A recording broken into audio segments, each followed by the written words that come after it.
Al-Imam Syafi'i rahimahullah ada dua qaul, yakni dua pandangan atau mazhab dia. Mazhab dia yang qadim ketika dia berada di Iraq, ketika dia menulis kitab Al-Hujjah, dan mazhab dia yang baru ketika dia berada di Mesir, iaitu disebut Al-Qaulul Jadid, perkataan qaul yang baru ketika dia berada di Mesir. Ketika dia berada di Mesir, dia telah menyemuk semula pandangan-pandangan dia yang dia keluarkan ketika di Iraq.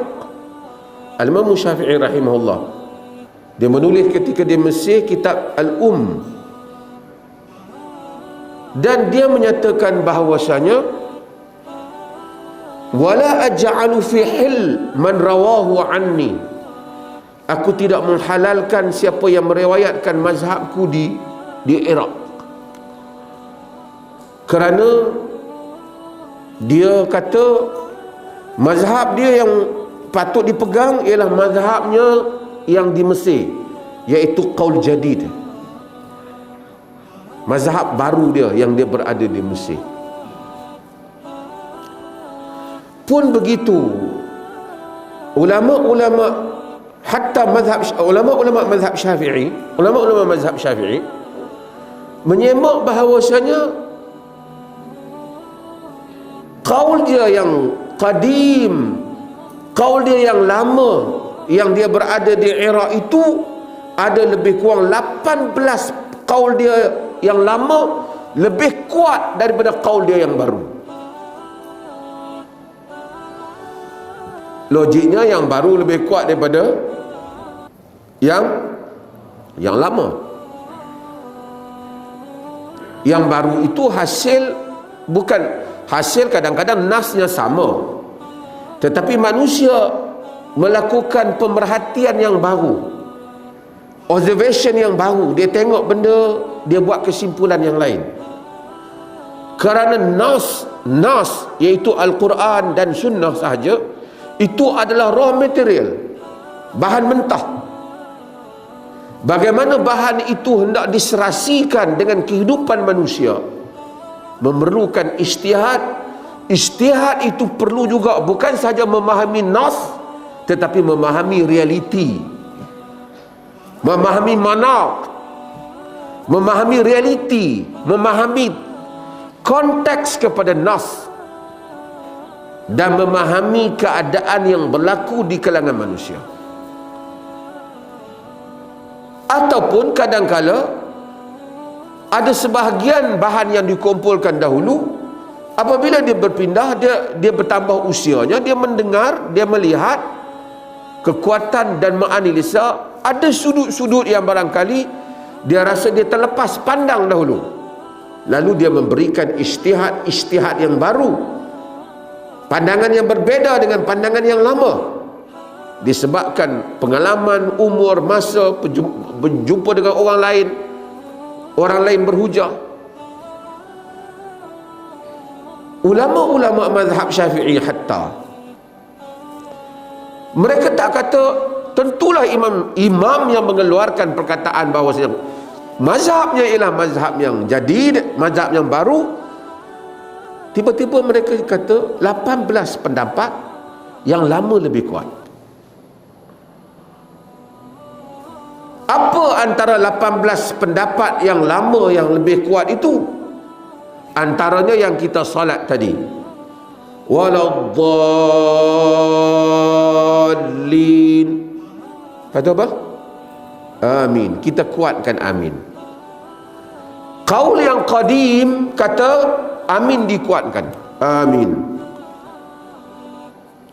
Qaul yang jadid, qaul yang baru menyatakan amin diperlahankan, macam dengan mazhab Hanafi. Qala Imam Syafi'i,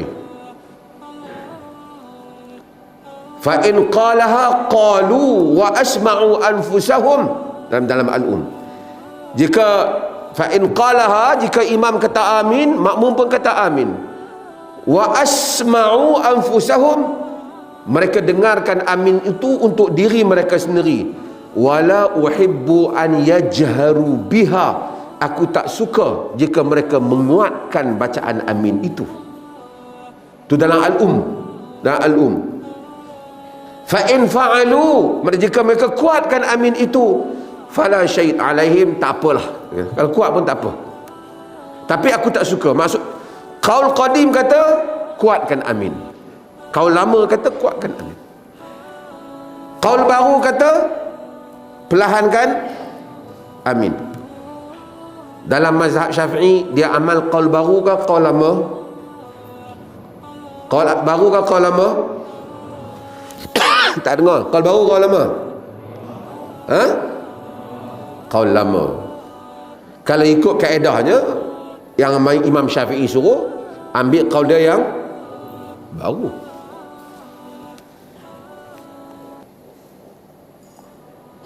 Adakah nak kata ulama Syafi'i kata Imam Syafi'i tak reti?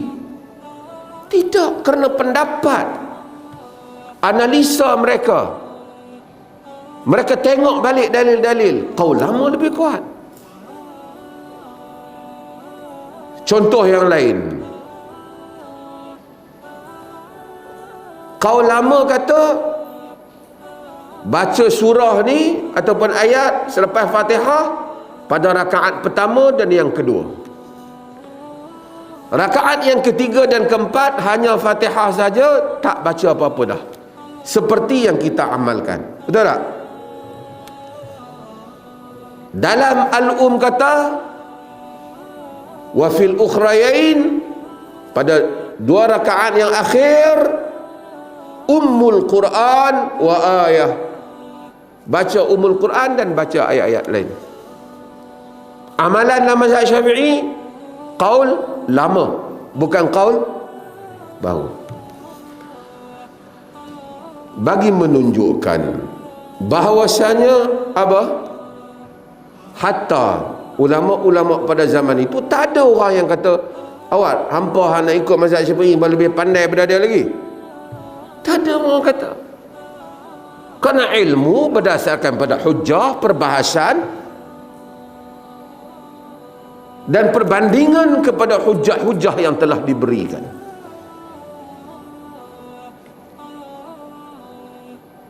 Itulah ilmu.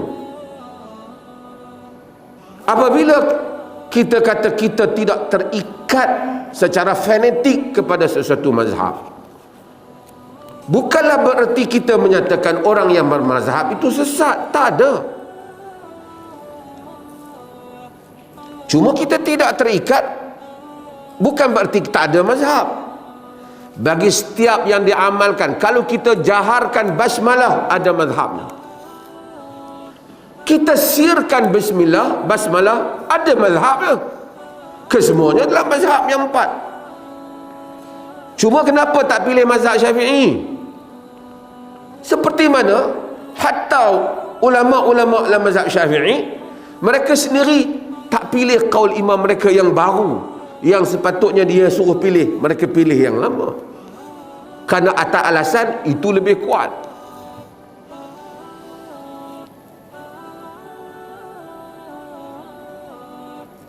Kalau berqunut, ada mazhabnya.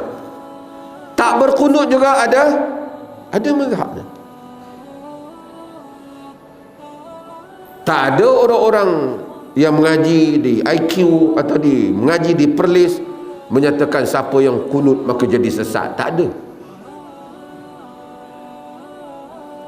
Penceramah-penceramah itu saja yang khayal sendiri. Dia kata di Perlis siapa kunut dia kata sesat. Dia khayal.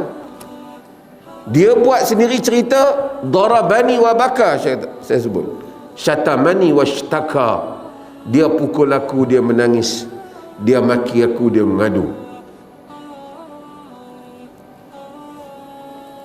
Tapi dia bila tengok orang tak kunut, terus sesat.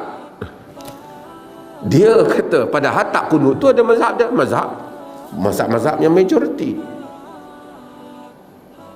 Tengok orang takbir berbeza sikit, angkat tangan dengan dia, atromen dia kata.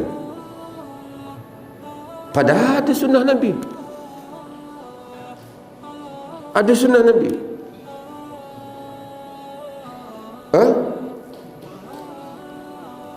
kelima, mempengaruhi sebahagian mereka yang tak faham tentang ilmu ni. Kata mereka, kita ikut ulama, mereka tak ikut ulama. Seakan-akan kaul yang mereka ikut itu saja ada ulama padanya. Maka ikutlah kaki-kaki yang tak berapa faham ni. Oh, dia kata dia orang tu tak mau ikut mazhab Syafi'i kerana dia rasa dia lebih pandai pada Imam Syafi'i. Kamu yang amin ni, kamu lebih pandai pada Imam Syafi'i. Amin kuat ni. Bahkan kalau kamu ikut mazhab Syafi'i, adakah berarti kamu mendakwa kamu lebih pandai daripada 3 mazhab yang lagi? Tidak ada orang yang membuat kaedah yang seperti itu. Kerana ilmu itu, manusia memilih apa yang dia yakin antara dia dengan Allah, dan berdasarkan maklumat yang diberi kepadanya, yang diajarkan kepadanya. Tak ada orang mengkafirkan. Dia andaikan dalam fikiran dia, pok-pok tu selalu kata ulama-ulama kafir. Kita tanya ulama mana yang dia kata kafir? Oh, Imam Syafi'i dia kata. Siapa kata Imam Syafi'i kafir? Tu tak mau kunut, akal dia tak mau kunut kata kafir. Habis kalau kamu kunut, adakah kamu mengkafirkan Abu Hanifah? Apakah kamu mengkafirkan Imam Ahmad? Lalu pelajar-pelajar dia yang dangkal memukul gendang yang sama dengan mereka tidak memahami tentang maksud, tentang disiplin, tentang manhaj ilmu pengetahuan.